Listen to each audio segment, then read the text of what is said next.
Let's Talk to Animals. My name is Shannon Cutts. I am the founder and CFO of animallovelanguages.com. This right here is Pro Cutts. He is the CEO. He doesn't have any responsibility for earning rent whatsoever, but he is definitely in charge in every other way, right? And we all know why people really tune into this podcast and video series, don't they? Yeah, we sure do. So if you've been following us for a while, thank you so much. I hope you're enjoying our series with some of the most talented and innovative animal communicators and intuitives around the globe. And today we're going to talk with Jessica Lindsey. She's got a particularly unique background and multiple skill sets and a really cool, unique toolkit that drew me to her website. You know, it's one of those fun things when you go online and you think you're looking for one thing, and through 6 or 60 degrees of separation, you end up on something else. And I was like, oh my, as I'm reading this website, I'm like, oh my goodness, she talks to animals. Like, I've got to get her on the podcast. So Jessica Lindsey, you can find her at jessicalindsey.com, and I will also put that in the show notes. But for those of you who are just tuning in for the first time, of course, we offer this as a blogcast on YouTube. You can find us at SM Cutts on YouTube, which is super unglamorous. I chose that 20 years ago before I knew what YouTube was supposed to be used for. And we also stream on all the popular streaming platforms. So Anchor and Google and Amazon Music and Apple and all those other greatest hits. You can find us. If you can't find us somewhere, let me know and I'll make sure we get added. But however you're watching or listening with us today, this is a podcast where we talk about animal communication. The elephant in the room, so to speak, being the kind of the woo factor of, okay, yeah, so you talk to animals. Awesome. Cool, lady. Catch you later, right? No. Animal communication it simply taps into the shared birthright that we all have in common. It's an interspecies language, and it's a sensory language. It's an intuitive language. It's something that is wired into our survival instincts and our our limbic brain.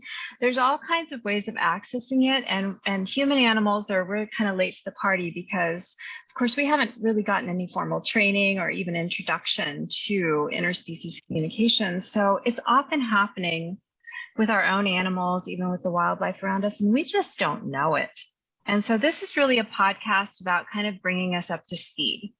And for those of you who are interested, either because you have pets or you are passionate about helping with a local rescue center or charity, or you really care about wildlife and you'd like to foster peaceful coexistence in your shared space, or for some other reason where animals, human animals and non-human animals intersect, this is definitely the podcast for you. So without any further chit chat from me, right? Because we're here for Pearl and Miss Jessica, aren't we? I would like to introduce you to Jessica Lindsey. Thank you so much for taking time out and donating your time today to be a part of our podcast series. Yeah, you're so welcome. I think this is so wonderful that you are putting this on and helping to bring it more into the mainstream, that it doesn't have to be so woo-woo or thought as something that's not that everybody can do. So I just love that. So yeah, I'm so glad to hear it. Yeah. Let's talk about that. Let's talk about that for a minute. Let's talk a little bit about your background, and talk about de-wooifying things, if that's even a word, right? Let's talk about kind of where you're coming from, like what's your background and how did you move into a space where you started to include animal communication? Yeah, so I decided to study animal behavior as my bachelor's degree in college, specifically applied ethology, which is just like kind of looking at behaviors from what's happening evolutionarily wise with them, and like what are the motivations behind that. Like at that time I was really into like endocrinology and like how do your hormones like affect your behavior and all that sort of stuff, with no real knowledge that like I knew that I knew that animal communicators exist, or that like telepathy exists, because I was fortunate enough to, my father could dowse. Like he was an electrician, and he could dowse for like metal under the ground and stuff like that for his job. So it's like I was raised with some sense that extrasensory perceptive abilities do exist, but I really had no idea that that was something that I could do. I thought it had like passed me by or something, Skipped a generation, right? Skipped a generation. It was like, I can't find lost car keys or right. That, Copper wiring. Yeah, that sort of stuff. So, but I was always very very in touch with animals and really wanted to connect with them. Like it was my little child's heart desire to be able to talk to the animals. Like I remember reading a book as a teenager about this girl that figured out that she could talk to animals, and it was this adventure book, and I was like, I just want that to be me. Yeah. Why are all the best superpowers fictional? Exactly. I was all about fictional superpowers, becoming real and everything.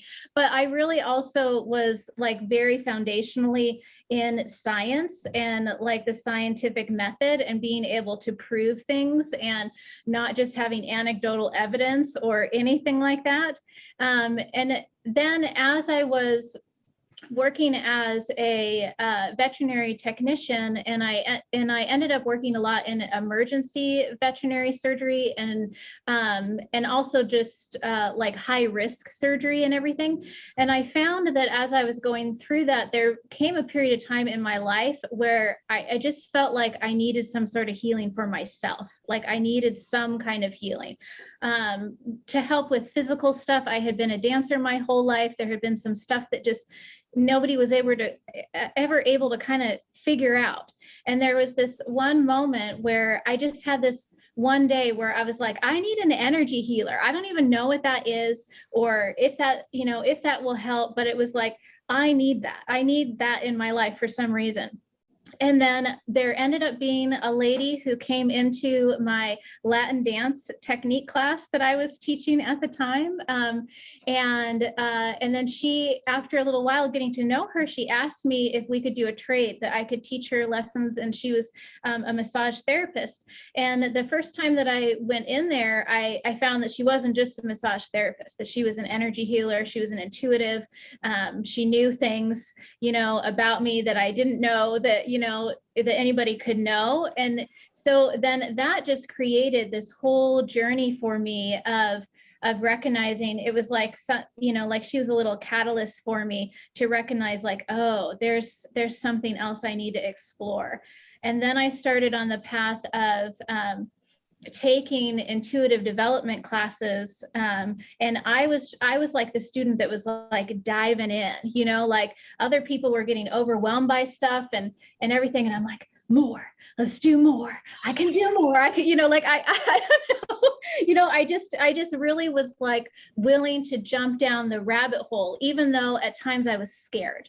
Like I was scared of like what this all meant and all of the kind of cultural programming around what it means to like know something beyond your five senses and everything. But then, there was just this part of me that just kept on like pulling me in that direction and pulling me in that direction. And at the same time, I was working as a veterinary surgical technician, and I was using the techniques that I was learning while I was in surgery, either doing the anesthesia or assisting the surgeon, to be able to stay rooted and grounded and very energetically healthy. Because when you're around another being that's in a state of like kind of in between being awake and like in their body and out of their body, it can be very easy for for us to kind of mirror that and match that, and and to even get kind of a little bit like sleepy or unconscious feeling, and yet you have to be there and you're holding like another being's life in your hands, whether or not they're going to make it through the surgery. And I found that it was like so extremely valuable and important that if I could use the energy techniques that I had learned in that setting, that not only did I stay super focused, but the surgeon did a better job doing surgery. Fantastic, right? Like everybody was able to do that. And then because of that, because I was in that sort of like state with animals of them being like asleep in their body, but their spirits kind of like hanging out and everything, it's like I started to develop this awareness of almost kind of like walking between worlds sort of thing, where you're like in the realm of the physical and in the realm of spirit at the same time. And there was a while that I didn't really understand what that meant, but when I would get the great honor of helping with a euthanasia, it was like some of the deepest, most meaningful moments of my life to be with an animal as they were transitioning from their bodies. And all of that really just like, with all of that, I did not know that I could communicate with animals. I just had these like intuitive senses and was, gaining my psychic abilities like clairvoyance and clairaudience and clairsentience and all of that sort of stuff. But still, I didn't know I was an animal communicator. Like I still didn't know, And so then I went on to eventually work professionally as a clairvoyant and an energy healer, and to help humans be able to remove the blocks that are in their bodies, and and just kind of rebalance everything out so people can move forward with grace in their lives and be able to move forward with ease, and then just as a as just like a gift to myself, I was like, I'm just going to see what this whole animal communication thing is about. And I started watching some YouTube videos on it. And I was like, I don't know, I'm going to try this out. And I'm going to give you guys a visual of the first time that I recognize I could communicate with an animal. I was in one of those little saunas where your head just sticks out. It's like an infrared sauna. And it was just my head. And I was listening to a meditation. And I, after I did the meditation, I was like, you know what? I'm just going to see what happens if I try to connect with my rabbit Felurian. And so I was sitting there all super hot and sweaty with just my head sticking out. And, I just like kind of decided like, okay, I'm just going to ask her and see if anything comes up. And I heard her, like I heard her voice, and I couldn't believe it. I couldn't believe it. There was like tears running down my eyes and then the sweat running down my body. Right. So you can't even tell the difference at this point, right? At the same time, and I don't even remember everything that was communicated, but the main thing that stood out was that she said, "You will help many animals." And she said that in such a huge, profound way that I was just like, it was like blasted. It like blasted me to another level. And I did not even know what that meant for my life. I didn't know how that would manifest, when it would manifest. Was that something I was going to do when I was 50? I had no idea. But I decided like, oh, like maybe as a little like birthday gift to myself, I'm going to take an animal communication course and just see what that is all about. And then when I did that, I realized, oh, I had already been doing this. I just didn't realize what it was called. And what I mean by that is when I would have clients, a lot of times like young mothers, single mothers who had experienced some form of trauma would come to me to help with what was going on with them and their pre-verbal children, like 3-year-olds, 2-year-olds. And I recognized after learning like the official techniques of what was considered to be telepathic communication, that I was already doing that with these young children. That was how I was getting the information to be able to relay to their parents. And that I was already doing it when I would connect with the animals that I was consuming to honor them. That sometimes messages would come through from them, or they'd share about their end of life experience or something like that. I just didn't know that's what it was. And so once I understood what it was, then I was like, oh yeah, I'm actually doing this. And I also have all of these other skills built up that now I can apply to be able to support animals and humans, be able to come into that deeper connection with each other. So yeah, that's kind of my origin story.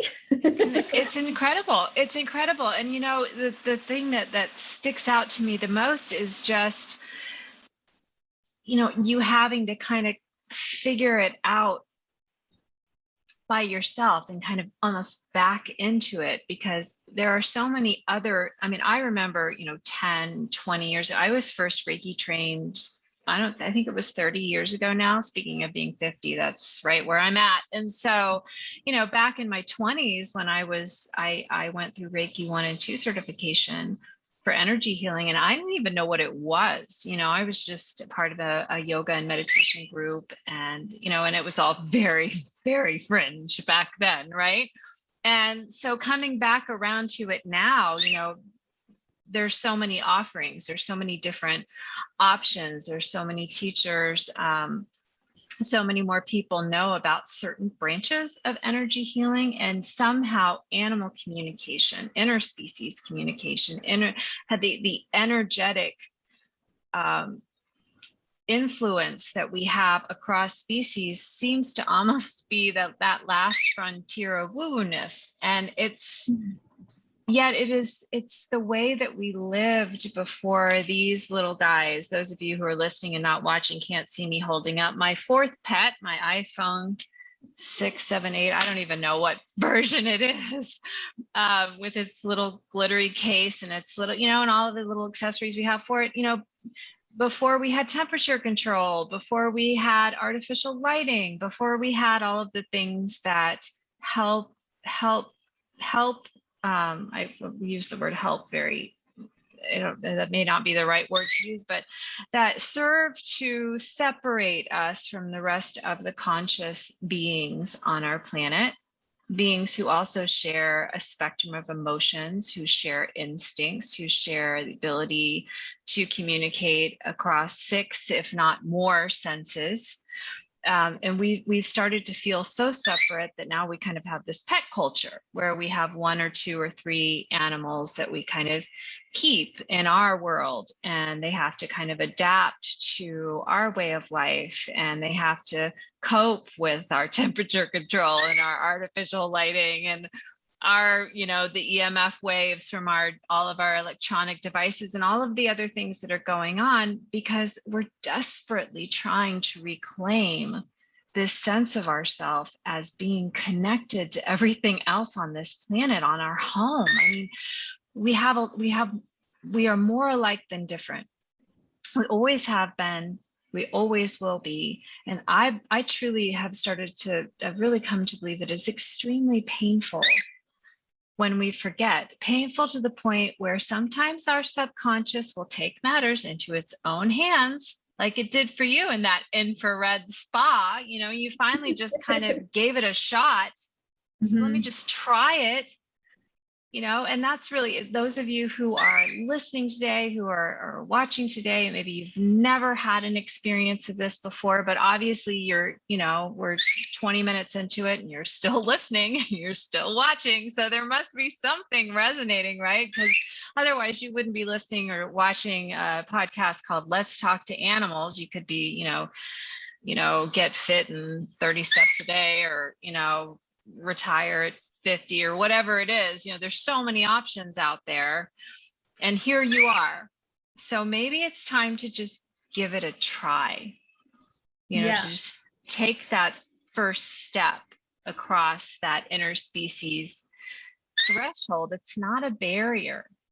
In fact, I have a free resource on the animallovelanguages.com website called Animal Communication Camp. It's a 5-day adventure, just introduces you to 5 of the main ways that we communicate across species. And all you have to do is sign up. You get an email every single day, and you can just start playing with this a little bit, start exploring the different ways you can send and receive messages with your own animals, or even I've had clients use it with even the local wildlife, to try to create a little bit more interspecies community harmony. Another great way to start experiencing it, if because we all like to have a little backup or a little support, or somebody in our corner being our believing eyes or cheering us on or giving us a little direction, is to work with an animal communicator. Like myself or Jessica. I mean, I know, or you, right, Pearl? He says, yes, Mom, evening rice. I know, we'll get to that. At almost 23 years old, he gets his rice at 4:47 on the dot. It's nicely warm, just the way he likes it. And if it doesn't arrive on schedule, I will hear about it. So, but let's talk about that, because, Jessica, you and I were talking about before we pushed record today, we were talking about, 3 of the major reasons. And I felt like, you and I kind of on the same page with this, that people come to an animal communicator for the first time. One is, when a pet has passed, and there's that grief, and there's that driving need to find out, can I cross the veil? Can I stay connected? I just don't think I can handle this. I miss them so much. And so that's exactly, those of you who are watching, Pearl is emphasizing this point with a full wing extend and a tail right in my face. So that is the number one reason why people will seek out an animal communicator.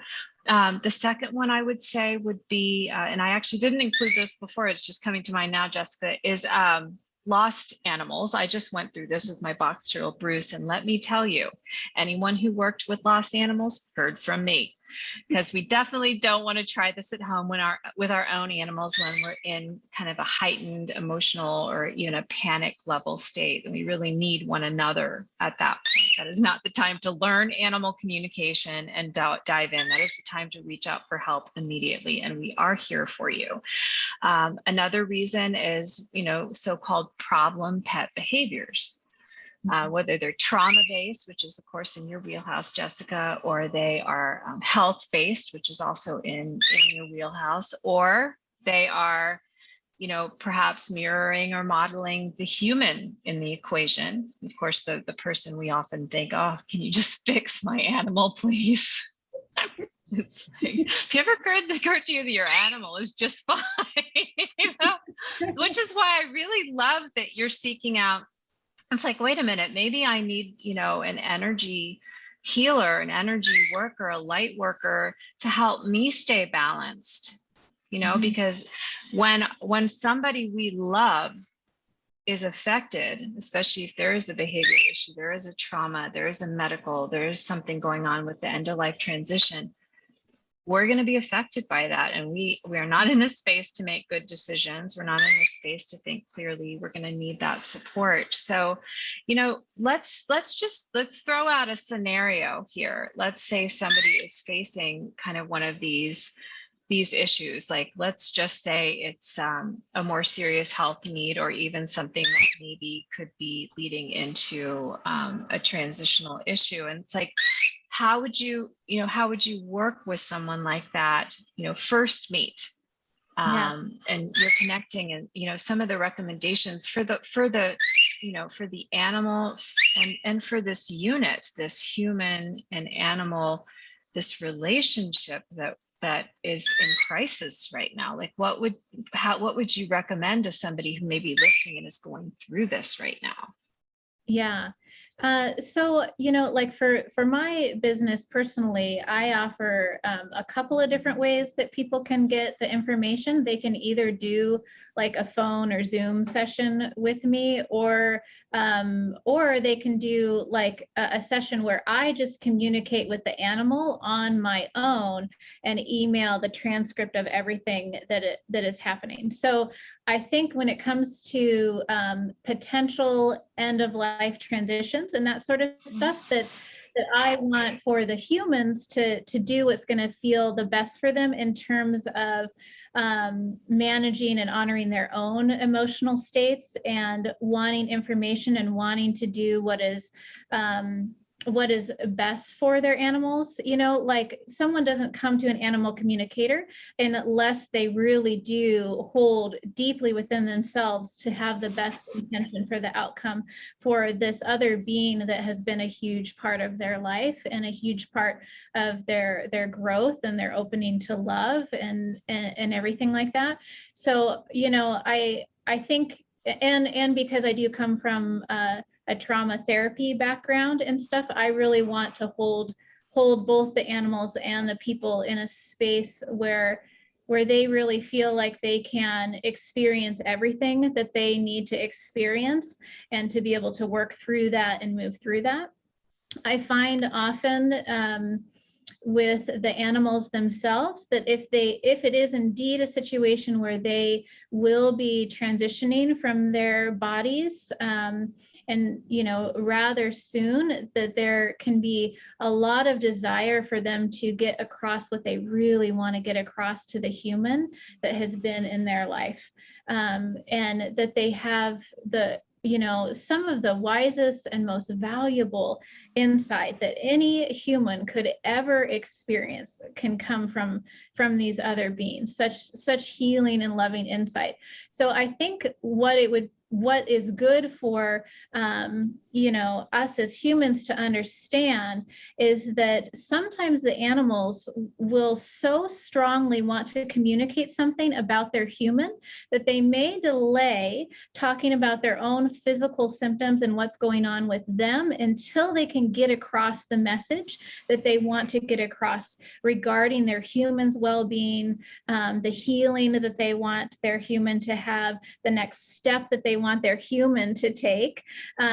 So I think that that's kind of a good thing to recognize and to know, because often people will write out, you know, or let me know like, oh, I have all of these questions. And I do have to make it clear that some, you know, I try to let the animals kind of guide what is most important for them to speak and to be heard on first. And then we can dive in to the questions a little bit more, which can be a little tricky sometimes, because us as humans, we have that same desire. We're like, we just want to help you and make you better and honor your wishes. And, you know, and so I do have to kind of balance that, because I realize that for some animals, this may be their only time with this particular human family that they get to express their truth around what it has been like to be with this family. And so I think that's just kind of an important thing to know. And then after that, once that truth can kind of come out for them,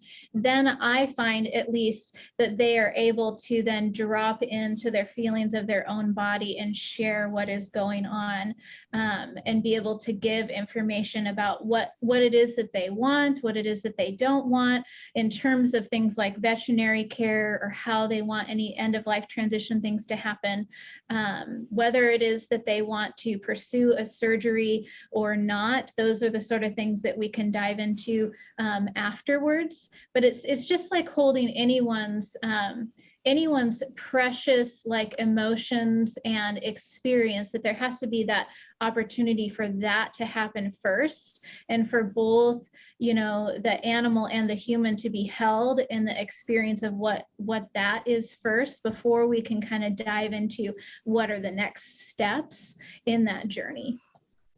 That makes perfect sense. Of course, it makes perfect sense, you know, when I'm not at a time in crisis in my life, you know, with one of my beloved animals. You know, one thing I experienced very strongly when my mother's soul dog, JP Morgan, was passing several years ago.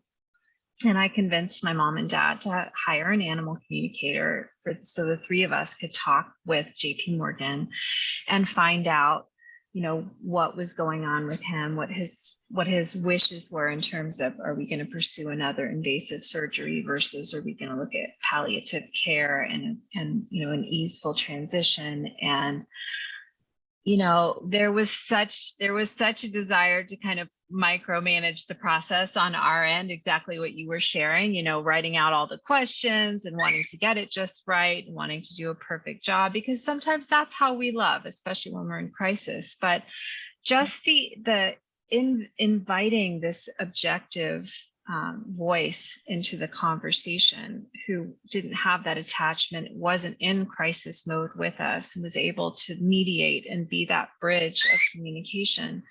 It was surprising how fast we all calmed down. We went from a state of just, everybody was diving for the tissue box at the same time. We were just, in 30 minutes, we went from just being total chaos as a family unit to feeling calm and actually laughing and smiling and making some plans, because there was clarity.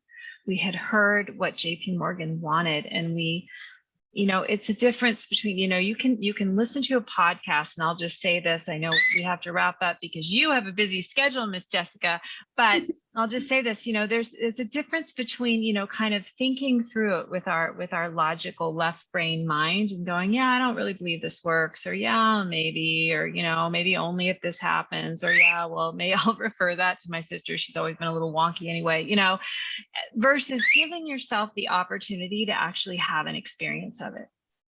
Intuition, basically, my personal definition for intuition is something I know that my mind, no matter how hard it tries, it can't talk me out of it. And sometimes when you hear something from the animal communicator that a response from your animal to a question you've asked, you just know that you know that you know. I can't tell you how many times I've had a pet parent say to me after I've asked the question, I've delivered the response, and they're like, oh my gosh, I knew they were going to say that. It's one of my favorite times, because it totally proves that we can all do this, that our intuition is alive and well, despite the left brain's attempts to lock it in a little tiny box and never let it out for playtime.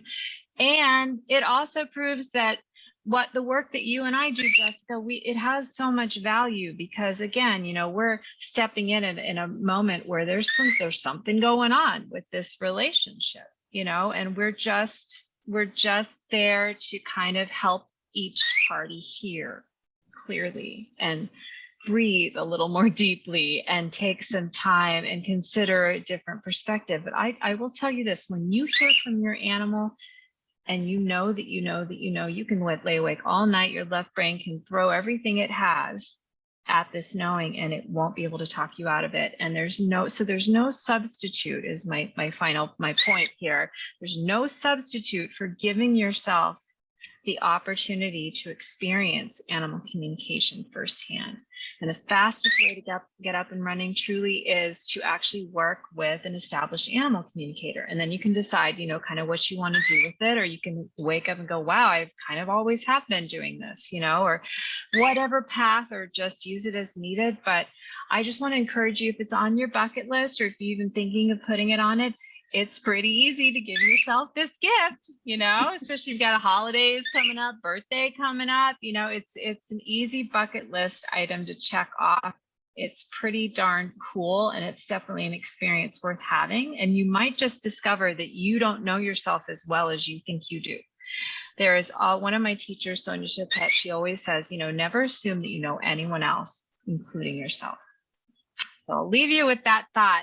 Now, Jessica, if they want to get in touch with you, I know you have 2 different companies that you work through, so you can just tell us a little bit more about that, and then we'll let you get off and get to your next client. But just tell everyone how to reach you. Yeah. So for intuitive healing work and animal communication, and also intuitive development, if that's something that interests you, that's through my website, jessicalindsey.com. And Lindsey is spelled S-E-Y. S-E-Y. I was going to say that, but I will put it in the show notes as well. Yeah. Absolutely.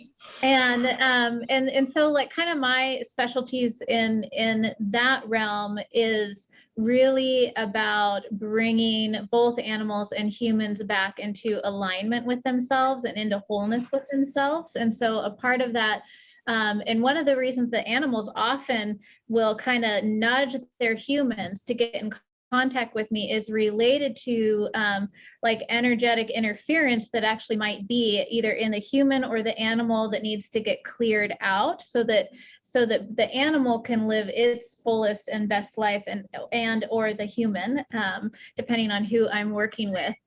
So that's kind of one of my specialties there.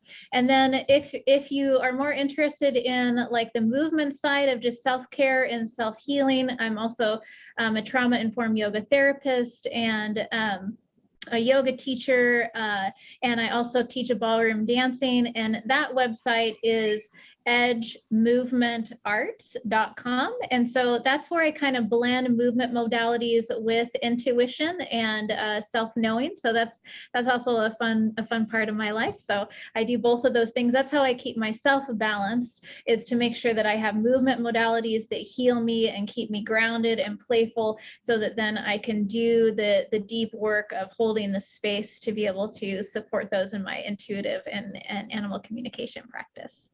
Fantastic. Fantastic. Jessica, thank you so much for taking the time and being with us today.